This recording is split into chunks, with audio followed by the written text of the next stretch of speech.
ये लो गाइस, तुम्हारा खाना आ गया। और ये आपका Jain food without onion garlic. Thank you.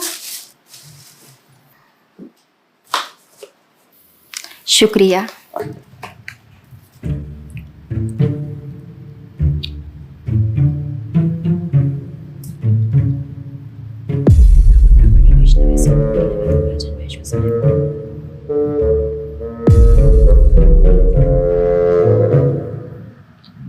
Sorry guys, मुझे नहीं पता था कि तुम लोगों में ऐसा कुछ रिचुअल होता है। हाँ, प्रे तो करना चाहिए। हम हमेशा खाने से पहले अल्लाह ताला से प्रे करते हैं। यस, रिचुअल नहीं स्पिरिचुअल। हम ही पहले भगवान को भोग ऑफर करते हैं और उसके बाद प्रे करके खाते हैं। लेकिन तुम्हारा भगवान यहाँ आके कैसे खा सकता है? जैसे वो तुम्हारी दुआ कानों से सुन सकता है, वो वैसे ही यहाँ पर आके खा भी सकता है। भगवान का फॉर्म पर्सनल है। अगर वो कानों से सुन सकते हैं तो मुंह से आके खा भी सकते हैं। उनके कान और मुंह दोनों है। शालिनी, तुम प्रे नहीं करती खाना खाने से पहले? नहीं, लेकिन मेरे चाचा ने एक बार कहा था कि हमको वो गॉड ऑफ फूड को और फार्मर्स को थैंक यू बोलना चाहिए। You mean Annapurna Devi? What? God of food. Yes, हमें उन्हें थैंक करना चाहिए और साथ में फार्मर्स को भी। But I believe in watering the roots. देखो, हम हमेशा क्रिएशन को तो अप्रिशिएट करते ही हैं, लेकिन हम क्रिएटर को ना अप्रिशिएट करना भूल जाते हैं। अभी सोचो, पानी ना हो, हवा ना हो, उपजाऊ मिट्टी या धरती माँ ना हो, तो फार्मर क्या कर लेगा? So I believe that we should be thanking the creator, the lord who is providing us with all the basic necessities. Point. अब तुम किस किस को थैंक करेगा? वैसे भी तुम्हारे 33 करोड़ तो देवी देवता है। बताओ, किस किस को थैंक करेगा तुम? और शांडी, तुम बताओ, तुम किस गॉड को मानता है? मैं ऐसे किसी गॉड को नहीं मानती, लेकिन I think Shiva is a big god. See, I am very sorry, but आपने अपने वो बड़े भगवान का स्टोरी तो सुना होगा ना, जहाँ वो अपनी मरी हुई वाइफ को शोल्डर पर लेकर पूरे इंडिया का चक्कर लगा रहा है। अब तुम मुझे बताओ, जो गॉड अपनी वाइफ के मरने पे ऐसे कॉमन मैन की तरह रोता है, वो गॉड हो सकता है क्या? अच्छा, may be, I don't know much about this story, but he is very famous. And north में तो राम जी भी बहुत फेमस है ना। उनका स्टोरी तो तुमको पता होगा ना, सबको पता है। उनकी वाइफ को रावण ले गया था। हाँ, पता है। अब तुम मुझे बताओ, वो गॉड है? वो अपनी वाइफ को भी अकेला नहीं बचा के ला सकता। उसको अपनी वाइफ को बचाने के लिए भी वानर सेना की हेल्प चाहिए, और उस वानरों को भी तुम पूछता है। I am sorry. और गीता, तुम कृष्ण को मानती हो, और वो तो हर लड़की के साथ रासलीला करते रहते थे। ऐसा कैसा कैरेक्टर है गॉड का जैसे हर लड़की से प्यार हो जाता है? और वो खुद डर के अपना जन्मस्थान छोड़कर चले गए थे। गॉड को कभी डर लगता है क्या? और जिसे खुद डर लग रहा है, वो तुम लोगों की हेल्प कैसे करेगा? शिट यार, this is so complicated and confusing. It is confusing because you are following the wrong path. It is very beautiful and sacred. I will show you the right path. Enough, Asifa. I know what you're trying to do. And Shalini, कुछ भी confusing नहीं है।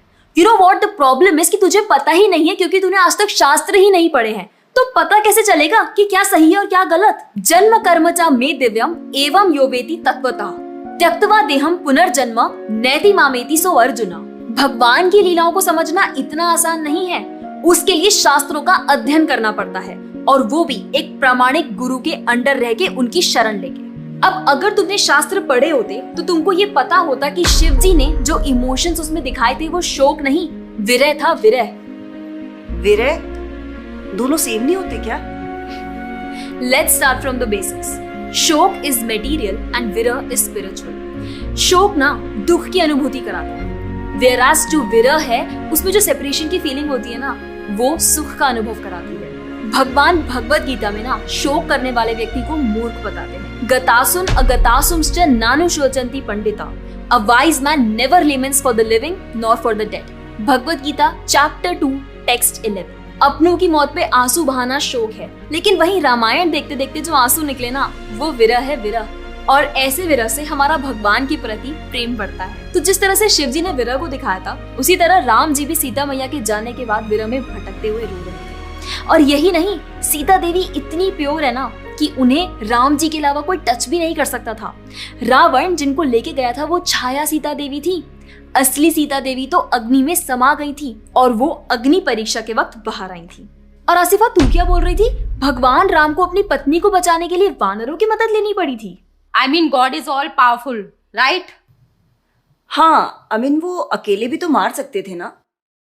यार शालिनी, अगर तूने कभी रामायण पढ़ी होती तो तुझे पता होता जब खर और दूषण आए थे अपने 15,000 ऐसे दानवों के साथ जो इंसान को खा जाते थे, उन सब के साथ राम जी ने अकेले बिना किसी की हेल्प के उन सबके चिथड़े उड़ा दिए थे।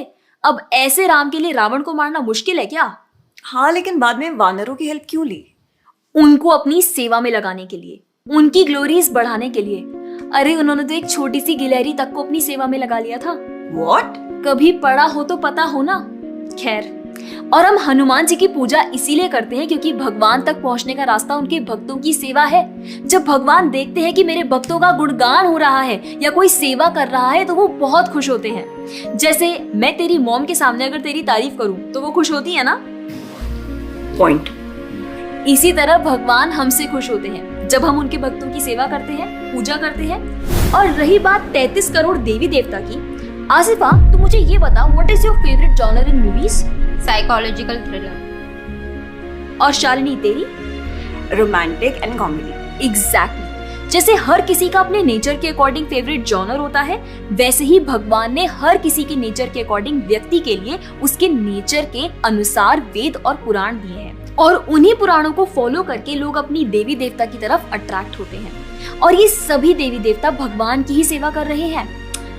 जैसे रोशनी के देवता सूर्यदेव, हवा के देवता वायुदेव, बारिश के देवता इंद्रदेव। जैसे एक सरकार चलाने के लिए इतनी सारी पोजीशंस होती हैं, वैसे ही इस पूरे ब्रह्मांड को चलाने के लिए अलग अलग देवी देवताओं की जरूरत पड़ती है। तो मतलब वो अपनी पोजीशन का मिसयूज करेंगे, किसी भी लड़की के साथ कुछ भी करेंगे, रास लीला करेंगे। Stop it Asifa, now you are crossing the line. तुझे पता ही क्या है कृष्ण के बारे में? जो लोग बोलते हैं कि कृष्ण करे तो रास लीला है, हम करें तो कैरेक्टर ढीला है, उनको बोलो पहले भागवतम पढ़ लें। ठीक रास लीला से पहले भगवान ने गोवर्धन उठाया था। उनको बोलो पहले जाके गोवर्धन पर्वत उठाए। पैदा होते ही पूतना को मारा था, बच्चे से एक मच्छर नहीं मारा जाता। When he was crawling, मुख में ब्रह्मांड दिखा दिया था। तू अपने मुंह में अपना ये हॉस्टल ही दिखा दे आसिफा। क्या तुम जानते हो द्वारका में भगवान श्री कृष्ण की 16,108 रानियां थी और सबके अलग अलग महल थे और हर एक महल में श्री कृष्ण सबके साथ होते थे एक ही समय पर। रोज सारी रानियां कृष्ण से खुश थीं और उन सब की जरूरतें कृष्णा पूरी करते थे। क्या किसी नॉर्मल से इंसान के लिए ये सब संभव है? आज के टाइम पे तो एक ही नहीं संभलती, लेकिन उस टाइम सारी रानियां एक दूसरे के साथ खुश थीं और उन्हें खुश कृष्ण रखते थे। क्यों? क्योंकि वो भगवान है। और रही बात ब्रज की गोपियों के साथ रास लीला करने की, तो इतना जान लो कि रास लीला के टाइम पर करोड़ों गोपियां थी और कृष्ण पूरे टाइम हर एक गोपी के साथ मौजूद थे और उनके साथ डांस कर रहे थे एक टाइम पे करोड़ों गोपियों के साथ। ये सब बहुत डीप लीलाएं हैं और ये सब तभी पता चलेगी जब साधुओं के संग में रह के शास्त्रों को पढ़ा जाएगा। हवा में तीर चलाने से या सुनी सुनाई बातों पर यकीन करने से कुछ नहीं होने वाला। और रही बात अपने भक्तों को बचाने की, तो भगवान ने तो अपने भक्त परीक्षित महाराज को गर्भ में बचाया। 5 साल के प्रहलाद महाराज के लिए नरसिंह अवतार लेकर आए और उनको बचाया। यहाँ तक कि वो अपने गुरुदेव सांदीपनी मुनि के बेटे को मरने के बाद वापस लाए और उनको जिंदा किया। आई एम रियली इम्प्रेस्ड यार। हिंदू होते हुए भी मुझे फैक्ट्स पता ही नहीं थे। मेरे पेरेंट्स ने मुझे कभी इन सब चीजों के बारे में बताया ही नहीं। हाँ, पेरेंट्स की तो गलती है, लेकिन हम भी तो वही कर रहे हैं जो उन्होंने किया। We are not learning about our culture, not reading Ramayan, Mahabharat और भगवत गीता। आजकल तो ये सब कुछ रीड करना बहुत इजी भी है and everything is available on our phones. And the problem is that we don't want to learn. और इसीलिए हमें कोई कुछ भी बोलता है और हम उसे मान लेते हैं और अपने बिलीफ को चेंज करने के लिए रेडी हो जाते हैं। एक्चुअली में पता है, किसी का हार्ट ट्रांसफॉर्म करना है तो प्यार से करो, ज्ञान से करो, पैसे और तलवार से नहीं। और अब बारी आपकी है। अगर आप भी चाहते हैं कि कोई एड़ा गेड़ा नत्थु गेड़ा अगर आपको कुछ भी ना बोल जाए, आपका बेवकूफ ना बनाए, तो जाइए और अपने कल्चर के बारे में जानिए, ग्रंथ पढ़िए और अपने बच्चों को भी पढ़ाइए। और अगर आप खुद एक बच्चे हैं तो अपना समय यहाँ बर्बाद मत करें। ये वीडियो खत्म हो गया है, जाइए भगवत गीता पढ़िए, थोड़ा पढ़ाई वढ़ाई करिए, भक्त बनिए और फोन वोन चलाना बंद करो। जब देखो मोबाइल में लगे रहते हो। Jokes apart, I think you got the message. तो जितना हो सके अपने ग्रंथ पढ़िए, कल्चर को जानिए और जाकर इस वीडियो को जितना हो सके उतना शेयर करिए ताकि कोई और लड़का या लड़की इस केरला स्टोरी का शिकार ना बने। Thank you so much for watching. Hare Krishna. और हाँ, इस वीडियो को लाइक करें और भक्त